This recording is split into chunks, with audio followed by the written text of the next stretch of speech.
From the first instant of cosmic darkness torn open by light, the story of chemistry begins, because in that newborn universe, where temperatures crushed anything we could call matter, the simplest particles groped toward structure, and every atom you will ever touch was still only a possibility in a seething plasma of protons, neutrons, and electrons that had not yet agreed to bind. Only when the universe cooled enough, a few brief minutes after the Big Bang, did hydrogen and helium nuclei first condense, the primordial ingredients of almost everything, with trace whispers of lithium scattered like punctuation along an otherwise monotonous sentence of simple atoms. While heavier elements remained impossible, their existence deferred to furnaces not yet lit. As space expanded and cooled further, those lonely hydrogen atoms began to drift under the pull of gravity, pooling into vast clouds that darkened, thickened, and eventually ignited as the first stars, colossal reactors whose cores pressed matter to densities and temperatures sufficient to force protons together in violent fusion, stitching helium from hydrogen and then pushing onward, generation by generation, toward carbon, oxygen, neon, and iron in layered shells, until in the hearts of supergiants the periodic table began to feel less like an abstract chart and more like a biography of stellar lives. Each time a great star died in the catastrophic convulsion of a supernova, its innards were hurled into space, shock waves hammering nuclei together in fleeting instants to forge elements heavier than iron. Gold, uranium, iodine, the copper in your wires and the zinc in your enzymes, so that every speck of dust drifting between the stars destined one day to clump into future planets already carried an inheritance of complexity that no mind had yet arisen to name. When much later a particular cloud in an unremarkable corner of a spiral galaxy began to collapse, flattening into a disk around a young yellow star, the grains within it bore traces of this ancient violence. Silicates, icy mantles of frozen water and ammonia, organic molecules scribed by ultraviolet light on carbon-rich fragments, all colliding, fusing, and fracturing as they orbited, until from their chaos grew the rocky orb on which you breathe, a planet whose crust, mantle, core, and atmosphere all express different geometries of chemical possibility, orchestrated by gravity and temperature. Iron sank inward in molten seas to form the core. Lighter silicates floated upward to crystallize into continents and ocean floors. Water, carbon dioxide, and nitrogen degassed from volcanic vents to thicken the atmosphere, while traces of sulfur, chlorine, and noble gases stitched subtle hues into the air that, long before any human ever watched a flame or ground a pigment, the planet had been quietly sorting matter, rivers dissolving ions from granite, seas precipitating carbonates as shells and reefs, hydrothermal vents exhaling metals that crystallized as ores, while the slow churn of tectonic plates recycled entire oceans and continents, dragging sediments downward where heat and pressure rewrote their minerals, so that the ground beneath your feet is already a library of chemical experiments billions of years in the making, its pages turned by time, pressure, and heat rather than human hands. In this setting, somewhere in warm, shallow pools or at mineral-rich vents, carbon compounds began to tangle and copy, borrowing energy from gradients of heat and chemistry, exploiting the restless appetite of electrons to hop between states, until from these interrogations of possibility emerged the first structures we could plausibly call alive, systems that used chemistry not only to endure but to remember, storing information in fragile strands of molecules that could be rewritten by accident and preserved by success. Every amino acid, every nucleotide, every membrane lipid had to obey the same rules of valence and bonding that guided quartz and basalt. Yet life bent those rules toward persistence, weaving chains and sheets and spirals of atoms that could fold, shift, and catalyze transformations at room temperature in salt water, achieving with fragile molecules what stars required millions of degrees to attempt, setting the stage for a far later development in which one particular lineage of primates would learn to read, manipulate, and imitate these processes deliberately, calling their craft chemistry.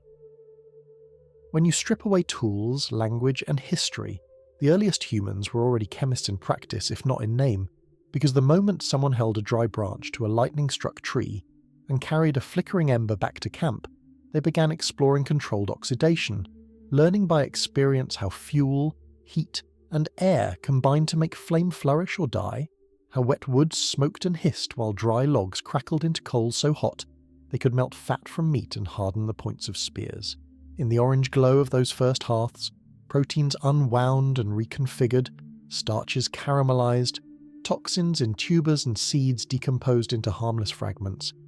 And the people who happened to like the taste of roasted food survived more often than those who Someone discovered that certain stones, hammered just so, fractured along predictably sharp edges, and in every flake of obsidian or flint you can see the interplay of atomic structure and macroscopic form. Minerals whose crystals store stress in lattices that release it suddenly when struck. A primitive but profound reminder that materials are not passively hard or soft, but have internal architectures that dictate their behaviour. Pigments ground from earth, iron oxides for reds and yellows, manganese for browns, charcoal for black, mixed with animal fat or plant resin, became paints that clung to cave walls for tens of thousands of years,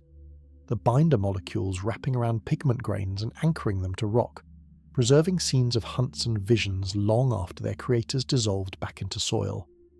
Early artisans accidentally discovered polymer chemistry when they heated tree sap or chewed it into workable glues, the tangled chains in natural resin softening with warmth, stiffening as they cooled, allowing stone points to be hafted to wood with a mixture that was neither purely solid nor liquid, but something in between. A phase of matter whose behaviour depends as much on molecular entanglement as on temperature. Somewhere on riverbanks where clay lined the shore, a pot dropped into a fire and, to someone's astonishment, emerged hardened rather than shattered, its structure rearranged by heat from a nest of loose layers to a locked network of silicate bridges. And from then on, the chemistry of ceramics became part of humanity's daily ritual, even if no one yet spoke of silica tetrahedra, vitrification, or crystalline phases. When hunter-gatherers first lingered in one place long enough to store grain, another alchemy began in buried jars and woven baskets. The wet, crushed seeds left to sit attracted yeasts and bacteria, floating invisibly in the air, which feasted on sugars and excreted ethanol and acids, souring some foods but transforming others into intoxicating brews or preserved staples, and every experiment in leaving dough to rise or grape juice to bubble in the corner was an improvised fermentation lab in which microscopic chemists carried out redox reactions indifferent to human preferences yet crucial to our cultural evolution. By the time the first cities rose from mud brick and cut stone in Mesopotamia, chemistry had begun to clothe itself in ritual and commerce, because the potter who learned how to mix the right on the banks of the Nile, Egyptian embalmers perfected a grimly sophisticated applied chemistry of preservation, drawing on natron, naturally occurring sodium carbonate and sodium bicarbonate, to desiccate corpses, packing body cavities with resins, oils and sawdust that discourage bacterial decay. Their work guided less by molecular formulas than by generations of observation, that certain mixtures resisted the heat and damp of the tomb better than others. In their blue faience amulets and gleaming glass, Egyptian artisans manipulated copper, calcium and silica, using furnaces fueled by charcoal and bellows of animal skin to achieve temperatures high enough to melt sand, while artisans along the Yellow River in ancient China developed their own mastery of kilns, coaxing high-fired porcelains into existence through precise control of clay composition and firing schedules that determined phase transitions at the microscopic level. In the Indus Valley, beadmakers heated chalcedony and carnelian, learning that slow cooling deepened colours by promoting the growth of submicroscopic crystals within the stone, turning heat into a tool for rearranging the internal order of matter in ways that affected the eye but not the hand. Meanwhile, in Mesopotamian tablets inscribed in cuneiform, scribes recorded recipes for bronze, noting ratios of copper to tin that yielded alloys of different hardness and luster, even if they framed these instructions as secrets of the gods rather than as reproducible methods. And every time a smith pumped his bellows beside glowing ore, he leveraged the differing affinities of oxygen for carbon and metal, reducing oxides to shining ingots in a process that would later be formalized as metallurgy. The discovery that charcoal could extract copper from malachite or lead from galena was a revelation that rock was not immutable, but could be coaxed into new identities, and from these early smelting fires grew the conviction that all matter might be similarly persuaded to transform, an intuition that would later unfold into the ornate philosophies of alchemy. As writing systems matured and philosophical schools took root, thinkers began to ask not only how to heat, mix, or grind substances, but what they fundamentally were, framing questions that would resonate across millennia of experiments. In Greece, Thales speculated that everything was made of water, Anaximenes chose air, and Heraclitus fixed on fire, while Empedocles offered a conciliatory quartet of earth, air, fire, and water as the primary constituents of all things, held together or torn apart by the forces of love and strife, a poetic scheme that nevertheless hinted at a combinatorial approach to matter. Democritus and Leucippus, more audacious, proposed that all reality consisted of indivisible atoms moving through void, varying in shape, size, and weight, whose different configurations produced the myriad materials we see, yet their radical notion remained philosophical rumour without experimental anchor, outcompeted by Aristotle's more flexible theory of elements and qualities, which taught that substances could transform by altering their proportions of hot, cold, wet, and dry, an idea that meshed neatly with everyday experiences of cooking and weather. In India, philosophers of the Vaisheshika school also spoke of invisible, eternal atoms, paramanas, combining to form dyads and triads, whose arrangements determined the properties of things, while Chinese natural thinkers, guided by a cosmology of yin and yang and the 5 phases, wood, fire, earth, metal, water, developed an alchemical tradition oriented less toward precious metals and more toward harmony, longevity, and health, experimenting with minerals, herbs, and elixirs in search of balance rather than wealth. Across these cultures, the making of dyes, medicines, and metals continued largely under the stewardship of artisans who had no time for metaphysical debates, yet the coexistence of speculative frameworks and practical recipes meant that when techniques spread along trade routes, they were often carried along with explanatory myths, so that a pigment or perfume arrived at a new city not only as a commodity, but as a story about its powers and nature. The ships and caravans that moved lapis from Afghanistan, frankincense from Arabia, and cinnabar from Spanish mines also ferried ideas about why these materials mattered. Cinnabar, a mercury sulfide ore, fascinated alchemists in both East and West because when heated it yielded shiny liquid mercury, a metallic substance so alien to ordinary experience that it seemed to straddle the boundary between solid and spirit, an emblem of matter's eerily fluid potential. In Alexandria, where Greek, Egyptian, and Near Eastern traditions converged under the rule of within dim workshops lit by the glow of charcoal braziers, Alexandrian artisans and scholars experimented with closed vessels, heating mixtures of copper, vinegar, and charcoal to produce brilliant greens and blues for mosaics and glass, finding that vapours could be condensed back into liquids by guiding them through cooled tubes, an early form of distillation that allowed fragrant oils to be refined and stronger spirits to be captured from fermented brews. These techniques migrated eastward as Hellenistic influence mingled with Babylonian and Persian crafts, and when the early Islamic world blossomed from the 7th century onward, scholars steeped in Greek translations reinterpreted and extended this heritage with a new emphasis on method and classification. In the bustling cities of Kufa, Basra, and later Baghdad, figures like Jabir ibn Hayyan, Latinized as Geber, reportedly designed furnaces with controlled temperatures, described alembics and retorts with increasingly specialized forms, and laid out detailed procedures for calcination, crystallization, and extraction that turned once mystical operations into something akin to reproducible protocols. Whether or not every text bearing his name was written by the historical Jabir, the corpus associated with him reveals a fascination with the behavior of substances under heat, how metals change color and texture when roasted with sulfur or arsenic, how salts effloresce, melt, and resolidify, how vapors condense to yield stronger acids than natural ones found in mineral springs, foreshadowing the isolation of nitric and sulfuric acids crucial to later industrial chemistry. Al-Razi, working in Ray and later Baghdad, distinguished carefully between different types of substances, metals, stones, vitriols, borexes, salts, and spirits like mercury and sulfur, and emphasized observation over doctrine, recording how certain reagents interacted with others in ways that allowed him to classify them by reactivity rather than by astrological association. demonstrating that empirical regularities could guide chemical thought more reliably than symbolic correspondences. Medieval Islamic glassmakers experimented with adding manganese dioxide to melt to remove green tints from iron impurities, making clearer glass for vessels and mosque windows, and in doing so exploited the subtle optical consequences of electron structures in transition metals long before anyone would speak of orbitals.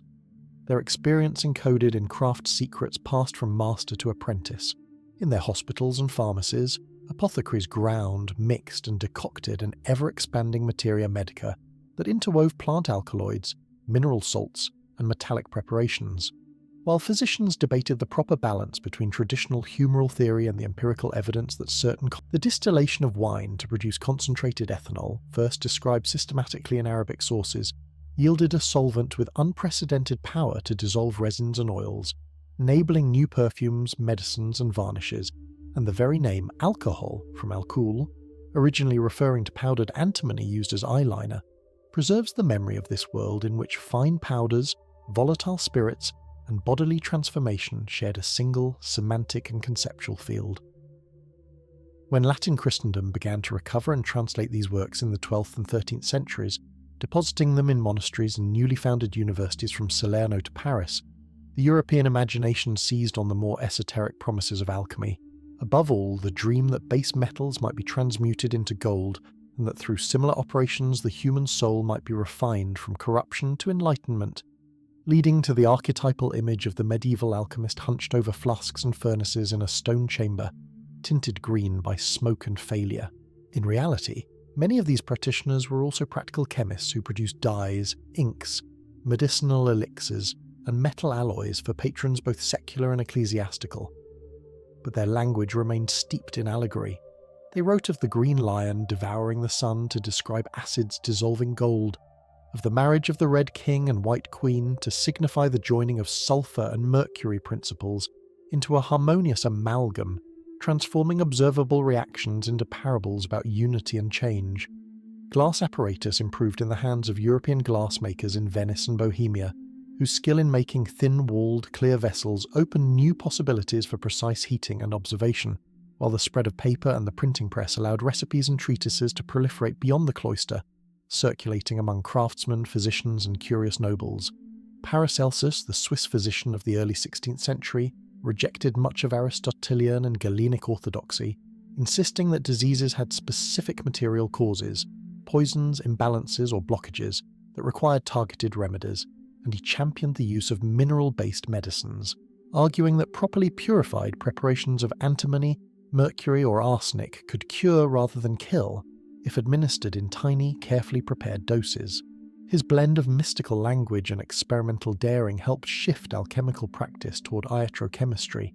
the chemistry of healing, and his assertion that the dose makes the poison, that a substance is toxic. As gunpowder transformed warfare in Europe, the recipe originally perfected in China, sulfur, charcoal, and saltpeter, spurred interest in nitrate-rich soils and efflorescent deposits on cave walls, leading miners and refiners to explore ever deeper subterranean chemistries in search not only of precious metals, but also of the oxidizing agents that powered cannons and mines. Metallurgists refining silver from lead ores in Central Europe noticed that certain airs in mines could suffocate candles and men without smell or taste. The first encounters with what we now recognize as different gases, though for centuries they would be interpreted as manifestations of bad air, miasma, or subterranean spirits, waiting for a conceptual framework that could treat them as distinct substances with weight and reactivity rather than ephemeral qualities.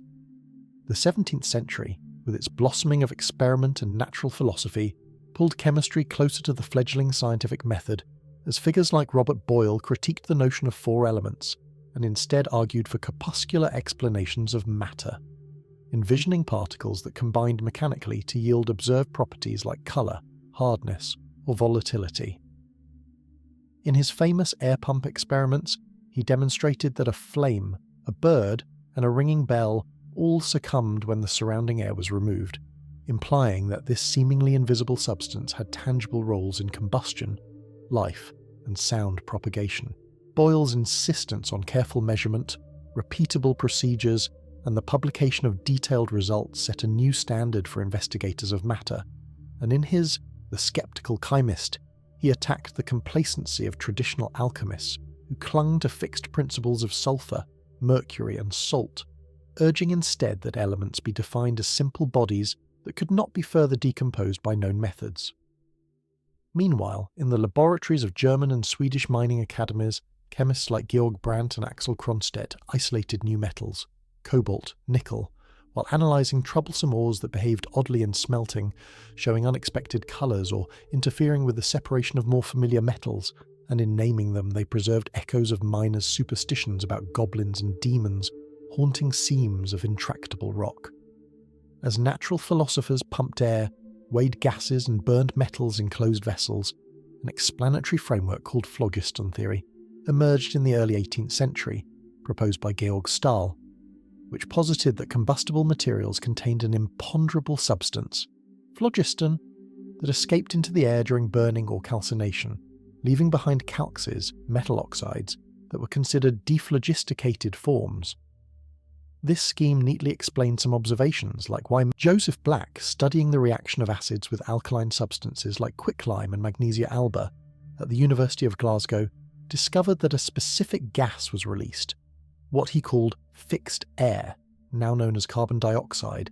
that extinguished flames and suffocated small animals, and that when this gas was absorbed by caustic alkalis, they lost their harshness, becoming mild, findings that demonstrated that gases could be quantitatively produced, captured, and reabsorbed in definite proportions. Joseph Priestley, fascinated by the airs above fermenting vats and heated metals, collected numerous gases, nitrous oxide, carbon monoxide, and a particularly remarkable one generated by heating mercuric oxide, that supported combustion even better than ordinary air. He called it dephlogisticated air, remaining loyal to phlogiston theory.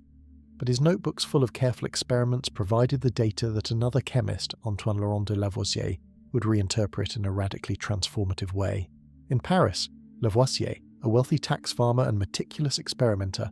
used finely calibrated balances to track mass changes in closed systems, burning phosphorus and sulfur in sealed vessels, and showing that the total mass of material before and after combustion remained constant, while the apparent loss or gain of weight in the solid corresponded exactly to the amount of air consumed or produced, leading him to reject phlogiston entirely and argue that combustion was a combination of a substance with a component of air he named oxygen, the acid former. Working with his wife Marie-Anne, who translated English and Latin scientific texts and illustrated his apparatus, Lavoisier measured the composition of common air, distinguishing between oxygen and an inert component he named azote, lifeless, which would later be rechristened nitrogen, and he demonstrated that respiration in animals consumed oxygen and produced carbon dioxide, framing metabolism as a kind of slow combustion that obeyed the same conservation of mass as a burning candle. His publication Traité élémentaire de chimie in 1789 laid out a new nomenclature that named substances according to composition and reaction patterns rather than traditional or alchemical terms, proposing a list of elements, including light and caloric as imponderable fluids, that served as the proximate ends of chemical analysis. By basing chemistry on weight, he turned it from a craft of transformations into a quantitative science.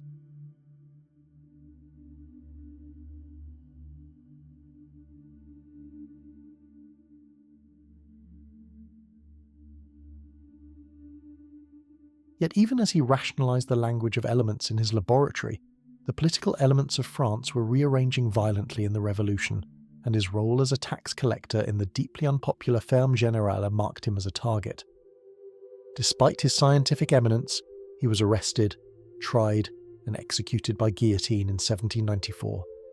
prompting the often quoted but perhaps apocryphal statement by mathematician Joseph Louis Lagrange that it had taken only an instant to cut off that head, and 100 years might not produce another like it. Lavoisier's death did not halt the momentum he had helped generate,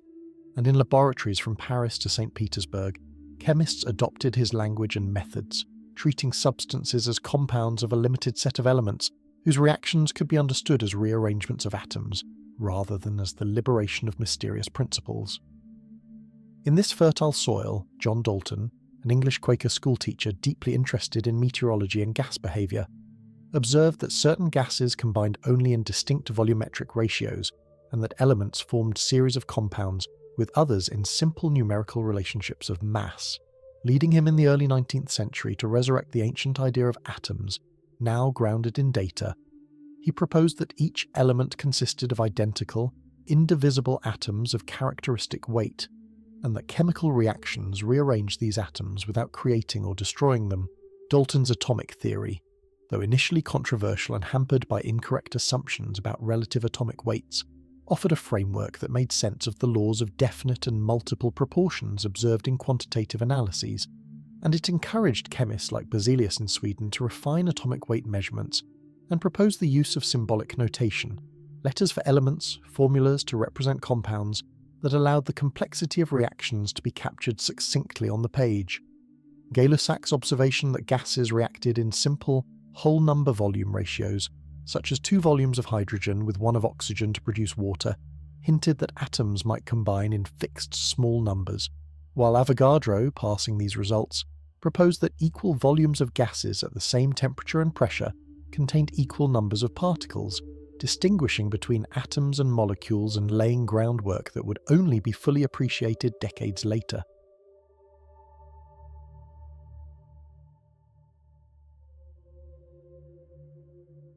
Meanwhile, chemists delved into the burgeoning world of carbon-based compounds, initially because organic substances, derived from living organisms, exhibited bewildering variety and reactivity. In 1828, Friedrich Wöhler accidentally synthesized urea, a compound previously known only as an animal excretion, by heating ammonium cyanate, an inorganic salt, shattering the vitalist belief that organic molecules required a life force to be assembled, and demonstrating that the same atoms, arranged differently, could yield substances associated with life or mineral. This revelation catalyzed the rise of organic chemistry as a discipline centered on the architecture of carbon, exploring how chains and rings of this versatile element, bonded with hydrogen, oxygen, nitrogen, and others, could generate alcohols, acids, sugars, and a host of new molecules whose properties depended crucially on connectivity and spatial arrangement. Auguste Kekule, contemplating the perplexing behavior of benzene in the mid-19th century, famously dreamed of a snake biting its tail and awoke to the idea of cyclic structures, proposing that benzene consisted of a ring of 6 carbon atoms with alternating double bonds, a model that, while later refined, captured the essential symmetry and delocalization of electrons in aromatic systems that underpin the colours and stabilities of many dyes and biological molecules. As structural formulas blossomed into an entire language of lines and angles denoting bonds and geometry, chemists like Van 't Hoff and Lebel recognized that molecules could be 3-dimensional, possessing chirality or handedness, so that 2 compounds with identical atom counts and connections could rotate plane polarized light in opposite directions and behave differently in living systems, a nuance that would later prove crucial in designing drugs whose mirror image forms might heal or harm. The marriage of organic chemistry and industry took a dramatic turn in 1856, when an 18-year-old Englishman, William Perkin, attempting to synthesize quinine from coal tar derivatives in a modest home laboratory, instead produced a dark sludge that, when extracted with alcohol, yielded a striking purple dye. This substance, mauveine, turned out to adhere well to silk and resist washing, and Perkin quickly recognized its commercial potential, launching a synthetic dye industry that would transform fashion, photography, and analytical chemistry itself. Coal tar, once a noxious byproduct of gaslighting and coke production, became a treasure trove of aromatic molecules, anilines, naphthalines, anthracenes, from which a rainbow of azo dyes and other chromophores could be derived. With German firms like BASF, the search for brighter, more stable dyes compelled chemists to investigate the relationships between molecular structure and light absorption,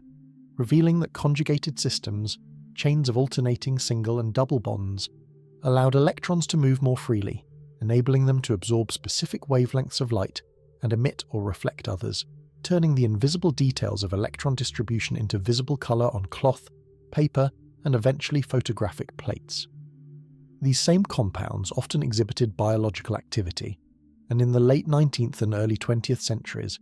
Paul Ehrlich exploited synthetic dyes' affinity for specific tissues and microorganisms to develop magic bullets, early chemotherapeutic agents like salvarsan for syphilis. showing that careful tailoring of molecular structure could yield compounds that selectively targeted pathogens more than host cells, an approach that would mature into modern medicinal chemistry.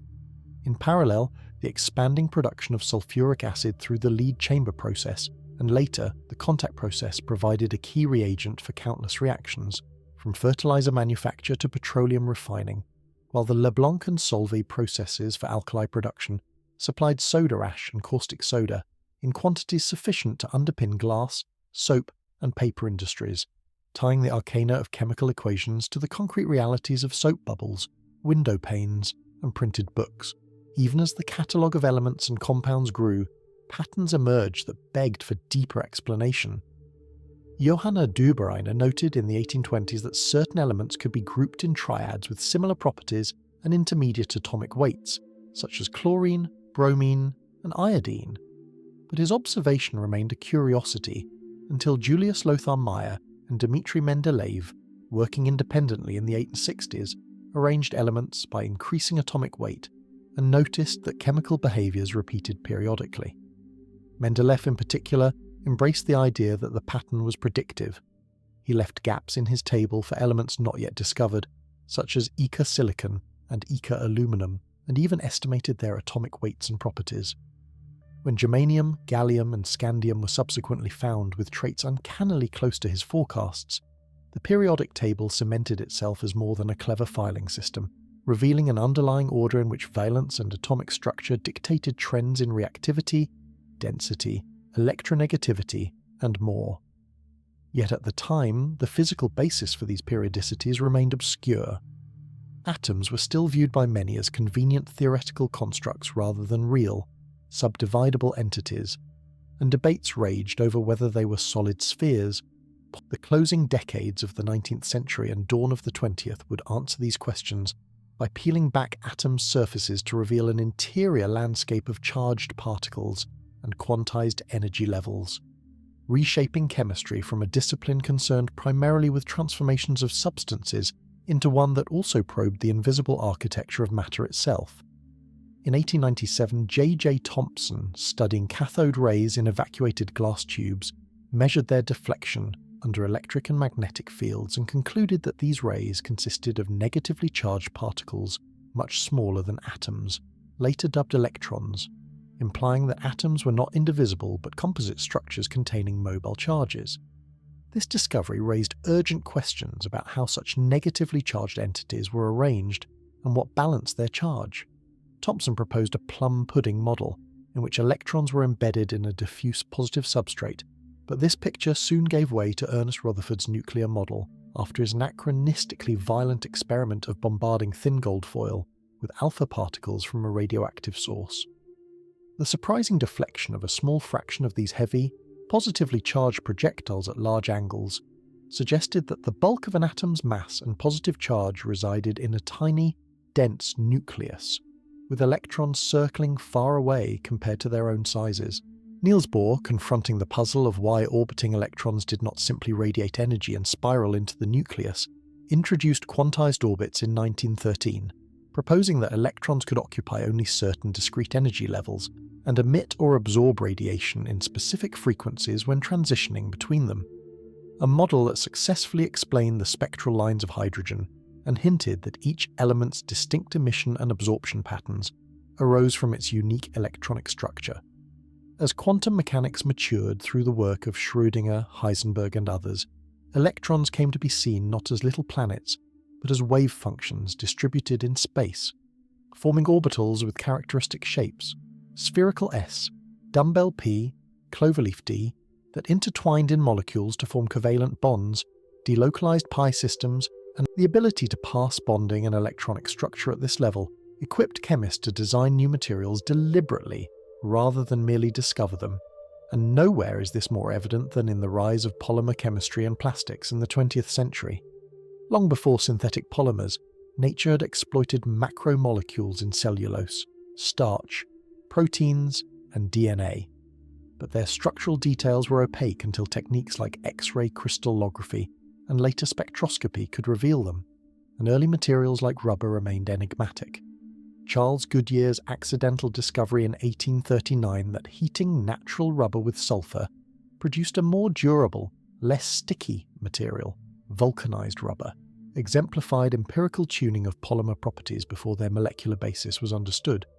as sulfur crosslinks introduced bridges between long isoprene chains, restricting motion and enhancing elasticity across a range of temperatures. At the dawn of the 20th century, Leo Baekeland synthesized bakelite by condensing phenol with formaldehyde, yielding one of the first truly synthetic thermosetting plastics, a rigid, heat-resistant material ideal for electrical insulators, radio casings, and countless household objects, and its success heralded an era in which chemists learned to coax small molecules into vast chains, whose properties, flexibility, transparency, thermal stability, could be tuned by adjusting monomer identity, chain length, and branching. Wallace Carruthers at DuPont, investigating step-growth polymerization, produced nylon in the 1930s by reacting diamines with diacids to form amid-linked chains, creating fibers with strength and resilience that quickly replace silk in stockings and parachutes, while polyethylene, discovered serendipitously under high pressure and temperature, emerged as a versatile, low-cost plastic for bags, bottles, and electrical cable insulation when its synthesis was refined and coordinated catalysts developed. These materials infiltrated daily life so thoroughly that it became difficult to remember a world without plastic wrappers, vinyl records, acrylic paints, and polyester fabrics. Yet on the molecular scale they share a simple logic, repeating units of carbon-based monomers linked in sequences that entangle, crystallize partially, and interact with light and heat in ways dictated by their bonds, turning abstract structural diagrams into tangible textures, flexibilities, and degradabilities. The durability that made plastic so attractive, resistance to water, microbes, and many chemicals, also endowed them with environmental persistence, leading tiny fragments to accumulate in soils, rivers, and oceans, where their hydrophobic surfaces can absorb pollutants, and their additives can leach slowly, an unintended testament to the power of chemistry, not only to fulfill human desires, but to echo them. While plastics transformed the solid artifacts of modern life, other branches of chemistry delved into the soft, wet, and fragile domain of living systems, seeking to understand how cells harnessed molecules to grow, move, and remember. Early on, biochemists extracted and characterized enzymes, those protein catalysts whose folded shapes and active sites accelerated reactions by aligning substrates and stabilizing transition states, allowing life to operate chemical factories at moderate temperatures and pressures that industrial chemists still envy. Emil Fischer's lock-and-key model of enzyme-substrate interaction captured the specificity of these interactions, although later refinements recognized induced fit and dynamic flexibility, and by studying carbohydrates and their breakdown, he and others mapped metabolic pathways in which glucose flowed through glycolysis and the citric acid cycle, yielding ATP and reducing equivalents that powered biosynthesis and motion. The isolation and structural determination of vitamins, small organic molecules like thiamine, ascorbic acid, and cobalamin, revealed that trace nutrients were cofactors in enzymatic reactions, their absence crippling metabolic steps and producing diseases such as scurvy, pellagra, or beriberi, and their identification often relied on painstaking fractionation of foodstuffs,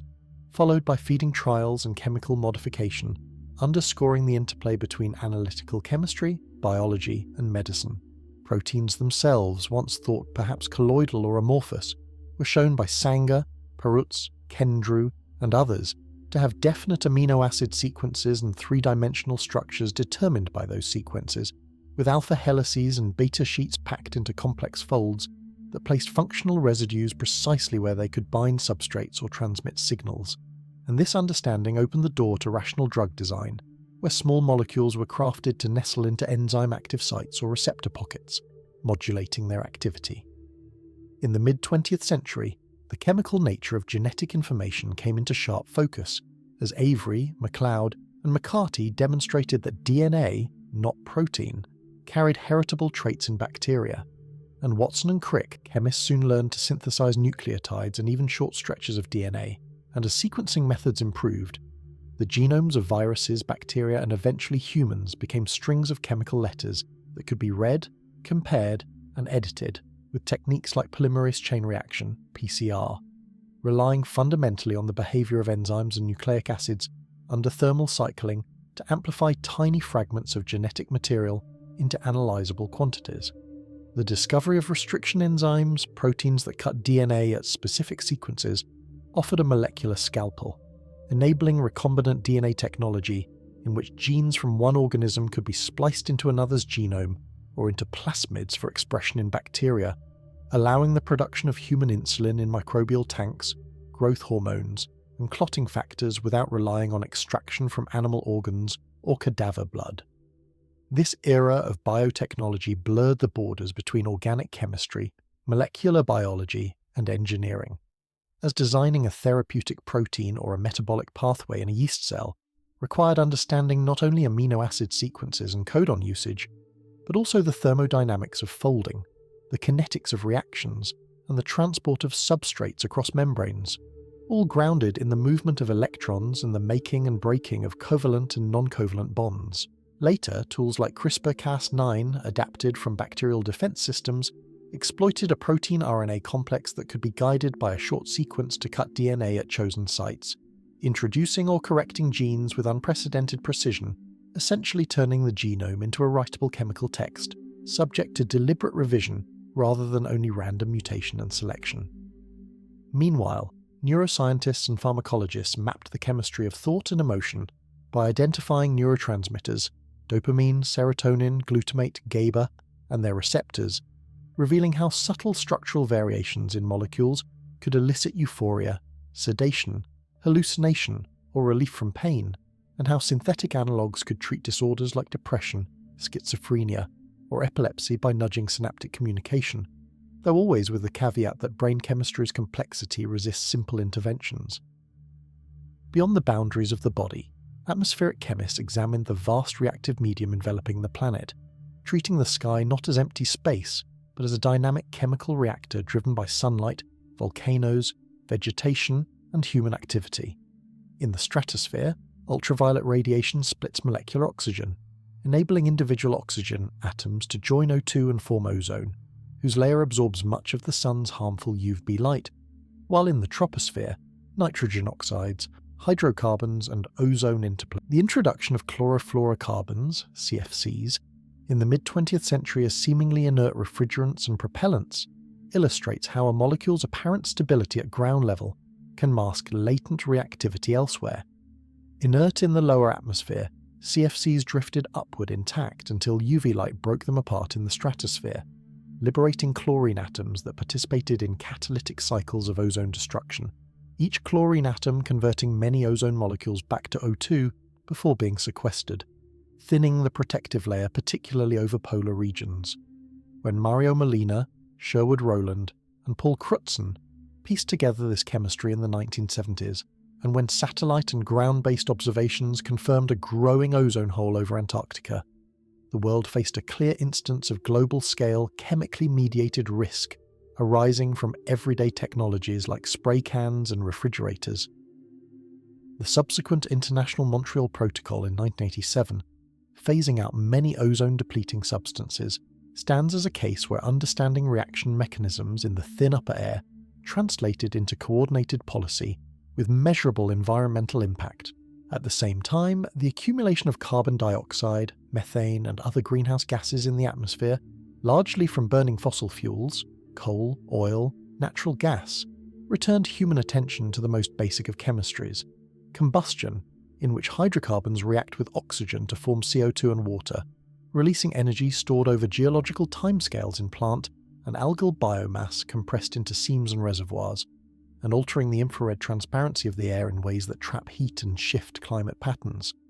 The ocean, acting as both a sink and a victim, absorbs a significant fraction of the emitted CO2, forming carbonic acid that lowers pH and shifts carbonate equilibria, challenging calcifying organisms like corals and shellfish whose skeletons depend on carbonate ion availability, illustrating again how aqueous equilibrium constants and solubility products, once classroom abstractions, determine the fates of reefs and fisheries. Geochemistry extends the reach of chemistry underfoot, tracing how elements cycle through rock, water, and life, as tectonic plates dive, melt, and resurface. Planetary scientists decipher the compositions of other worlds by analysing meteorites and using spectrometers on spacecraft and telescopes, inferring that Mars once hosted liquid water and perhaps habitable environments, as seen in the hydrated minerals and sedimentary structures on its surface, while the thick atmosphere of Venus reveals a runaway greenhouse of carbon dioxide and sulfuric acid clouds, a cautionary extreme of atmospheric chemistry's potential. Even in the cold depths of interstellar space, radio telescopes detect signals from molecules like formaldehyde, methanol, and even complex organics such as polycyclic aromatic hydrocarbons, forming on dust-grained surfaces and in gas phase reactions, suggesting that the precursors of life's building blocks are not confined to planets, but may be widespread, their chemistry governed by the same quantum rules that govern reactions in a laboratory flask, only slowed by temperature and diluted by distance. Astrochemists model these reactions, considering how UV photons, cosmic rays, and catalytic surfaces on icy grains help assemble increasingly elaborate molecules in regions where stars and planets are born, implying that when planetary systems like ours form, they inherit not just raw elements from stellar nurseries, but pre-assembled organic inventories that concede further complexity in oceans and atmospheres. Amid this grand tapestry, synthetic chemists continue to push the boundaries of what kinds of matter can exist, designing metal-organic frameworks, MOFs, with enormous internal surface areas by linking metal ions or clusters with rigid organic linkers, creating sponge-like crystals whose pores can store gases like hydrogen or carbon dioxide, or act as selective sieves for separations, a capability with implications for clean energy and carbon capture. Supramolecular chemists, inspired by the weak yet highly specific interactions that organize biological systems, build host-guess complexes, molecular machines, and self-assembling structures that rely on hydrogen bonds, pi stacking, and hydrophobic effects rather than covalent bonds alone, demonstrating that function can emerge from hierarchical organization as much as from individual molecule design. Two-dimensional materials like graphene, a single layer of carbon atoms arranged in a hexagonal lattice, exhibit remarkable mechanical strength, electrical conductivity, and thermal properties, and chemical methods for exfoliating graphite, functionalizing graphene sheets, or creating other atomically thin materials such as molybdenum disulfide open doors to flexible electronics, sensors, and composite materials whose performance arises from the interplay between atomic scale structure and macroscopic catalysis, a theme winding through all of chemistry, acquires ever more sophistication as researchers develop chiral catalysts to favour one enantiomer in asymmetric synthesis, heterogeneous catalysts on nanoparticle supports for efficient industrial processes, and homogeneous complexes that mimic enzyme active sites, all to lower activation energies and steer reactions toward desired products with minimal waste, aligning chemical manufacturing with principles of green chemistry that seek to minimize toxicity, energy use, and byproducts. Electrochemistry, too, grows increasingly central as society grapples with energy storage and conversion. Lithium-ion batteries, with their intercalation chemistry allowing lithium ions to shuttle between layered cathode materials and graphite anodes, power mobile devices and electric vehicles, while research into solid-state electrolytes, sodium-ion alternatives, and flow batteries explores ways to improve safety, cost, and scalability, translating redox potentials and ion mobility into practical grids and motors, across scales from protons in stellar cores to polymers in supermarket bags and neurotransmitters crossing synaptic clefts. The same periodic table underwrites this diversity, and every new material or reaction discovered becomes another variation on how atoms, limited in types but unlimited in arrangements, can satisfy their valences, minimize their energies, and respond to their environments, whether in the extreme heat of a blast furnace or the gentle warmth of a fermenting vat. Yet for all its apparent comprehensiveness, chemistry remains open-ended, because each time an unexpected property arises from a new combination, a ceramic that superconducts at higher temperatures than theory predicted, a protein that folds into an unprecedented topology, a catalytic cycle that channels electrons along an unforeseen path, it reveals that the space of possible structures and transformations vastly exceeds what we have sampled. As tools like machine learning, automated synthesis platforms, and high-throughput screening weave themselves into laboratories, chemists can explore this space more systematically, generating libraries of compounds and correlating structure with function, using algorithms that learn patterns too subtle or multidimensional for human intuition alone. While at the frontier where physical chemistry meets cosmology, hypotheses about dark matter and dark energy remind us that even our understanding of what counts as matter and energy may be parochial, and some physicists speculate about exotic particles and fields that, while not participating in familiar chemical interactions, still influence the large-scale structure of the universe, shaping the gravitational scaffolding within which galaxies, stars, and chemically rich planets like ours form and evolve. On the other end of the scale, at the threshold between non-living and living, synthetic biologists attempt to construct minimal cells from scratch, assembling lipid vesicles, nucleic acids, and enzymes into protocells that can grow, divide, and perhaps evolve, probing how little chemistry can be configured to exhibit behaviors we associate with life, and whether alternative chemistries, based on silicon frameworks, non-water solvents, or unfamiliar base pairs, might be viable in principle if not on Earth. In all these endeavours, from ancient kilns to quantum computers cooled to near absolute zero, the same forces drive electrons to seek lower energy states, nuclei to maintain or change their configurations in radioactive decay, and molecules to dance through vibrational and rotational modes as they collide, react, or crystallize. And by paying attention to these behaviors, humanity has learned to coax matter into planes, tools, pigments, drugs, and theories, each generation inheriting both products and questions from those before, and pushing them outward into realms where new patterns wait to be noticed.